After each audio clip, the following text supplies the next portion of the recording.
Gjërat që nuk e prishin abdesin, pushrat që ndrydhen, këto nuk e prishin abdesin. Ndën purë, ai nuk rrjedh ajo. Nëse rrjedh tjetër mohabet mirë, por për pak nuk e prish abdesin. Djerës, pavarësisht sot djersitë njeriu, nuk prishin abdesin. Pavarësisht sot rrjedhin hund nuk e prishin abdesin.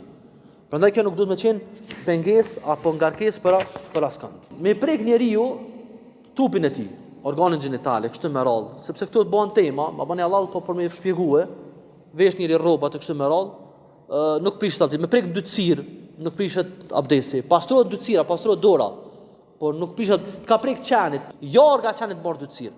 Prandaj me të prek qenit nuk ka prish abdesin. Me të pi qeni, po do të më pastru vendi ku kalpi. Mirë, sepse pastruhet, mirë po abdesi nuk prishet, sepse s'ka dalë asgjë nga trupi njeriu.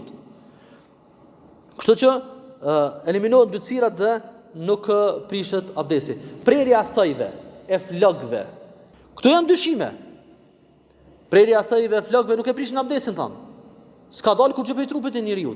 Këto janë dyshime dhe dyshimet nuk janë më të fuqishme sa bindet që ki abdes. Nuk prishet abdesin me dyshime. A më bë me doth mesten, do të me la kamën se do ka prish abdesi.